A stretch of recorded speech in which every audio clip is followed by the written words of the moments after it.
बहन भाई है ऋतिक त्यागी, महाराज जी क्या छत पर पंछियों को दाना डालना चाहिए? हमारे ग्रंथों में सत्कर्म करने की बात कही है। जाने में तो हो ही जाने में तो कोई नहीं करना चाहता अपराध, लेकिन अनजाने में हो जाते हैं। उसके प्रायश्चित के लिए जो 6 काम बताए हैं उसमें एक यह भी काम है। 6 कामों में भोर में जब आप जागें तो सबसे पहले भगवान का नाम लें। आपका ध्यान मेरी तरफ हो, और मैं बिल्कुल नहीं कहूंगा कि आप 5:30-6 बजे तक बैठें। मैं ये कहूंगा आप 6 मिनट तक बैठें, लेकिन जितनी देर तक बैठें तब तक आप हिले नहीं। ऐसा लगे कि बिना फेविकॉल के आपको चिपका दिया गया है। और कथा सुनने का जो आनंद सर्दी के समय में है वो दूसरे मौसम में है ही नहीं। हाँ, इस समय तो आप एक दूसरे की गोद में भी बैठे हैं तो भी दिक्कत नहीं है। मौसम कथा के लिए बहुत सुहावना है। थोड़ा सुन लीजिए। किसी भाई ने बड़ा सुंदर ये प्रश्न किया है, छत पर पंछियों के लिए दाना डालना चाहिए कि नहीं डालना चाहिए? तो जो 6 कर्म बताए उसमें एक यह भी है। सबसे पहले है कि प्रातः भोर में आप बिस्तर छोड़ते हैं तो क्या बिस्तरे पर बैठकर आप भगवान का नाम लेते हैं कि नहीं? नहीं लेते हो तो शुरू कीजिए।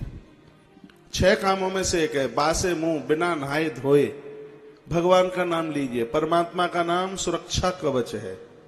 ईश्वर का जो हम नाम लेते हैं उससे 3 घटनाएं घटती हैं जो आप जप करते हैं। कल को कथा को हमने जप के ऊपर ही छोड़ा है, सुन लीजिए। और किसी भाई ने प्रश्न भी अच्छा किया है। आप जो जप करते हैं, माला घुमाते हैं, उससे 3 घटनाएं घटती हैं। एक क्या है? एक सबसे पहली घटना है कि इसके द्वारा अज्ञान नष्ट होता है। दूसरी घटना है इसके द्वारा क्रोध नष्ट होता है। अज्ञान नष्ट, क्रोध नष्ट।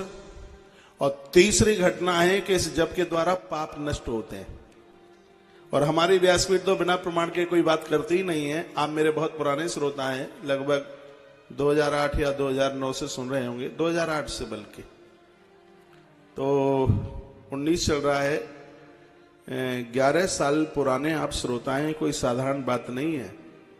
तो इस बात को मैं प्रमाणित रामायण के यदि बालकांड से करूं तो जो 72 चौपाइयों में नाम वंदना बाबा तुलसी ने की है, उसमें एक चौपाई है सबसे पहले की क्या है, बंधु राम नाम रघुवर को हेतु कृषानु भानु हिम कर को। मैं भगवान को उस नाम की वंदना करता हूं जो नाम कैसा, हेतु कृषान, अग्नि।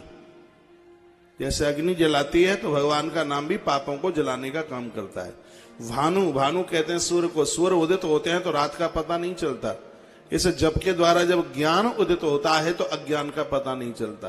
हिमकर, हिमकर नाम चंद्रमा का है। चंद्रमा शीतल है और आप जप करते हो तो आप भी ठंडे हो जाओगे, आप क्रोध को जीत लोगे। इसलिए आप सभी नित्य भगवान का नाम तो लिया ही करें। इन 6 कामों में पहला काम है। दूसरा है नित्य स्नान कीजिए, जिसकी व्याख्या मैं इस लिंग पुराण के पन्नों में मैं पूर्व में बोल चुका हूं। 1000 काम करने से पहले नहाइए। तीसरा काम है, भले ही 2 मिनट मंदिर में आप बैठे, अपने घर के मंदिर में, उसमें आप बैठिए। मैंने पूर्व में कभी बोला होगा, उनको 4 धाम यात्रा करने का कोई भी फल नहीं मिलता जो सनातनी लोग घर में, अपने मंदिर में, अपने घर में भगवान की पूजा नहीं करते, आराधना नहीं करते। चौथा काम है गौ माता को रोटी निकालिए। 5वां काम है कि घर में पहले वृद्धों को जमाइए, कोई अतिथि आया उसको जमाइए। और 6वां काम है कि पंछियों के लिए छत पर पहुंच करके दाना डालिए। दाना डालिए। ज्योतिष अंक में भी इसका बहुत बड़ा प्रभाव है। जो पंछियों को चुंगाते हैं, मत्स्य पुराण में लिखा हुआ है, जो मछलियों को आटे की गोली डालते हैं, भैया उनके तो जीवन का कायाकल्प हो जाता है, उनकी तो जिंदगी बदल जाती है। तो भाई ऋतिक, आपने जो प्रश्न किया है, आपका बहुत बहुत थैंक यू। आपके माध्यम से और भी सबने सुनाए।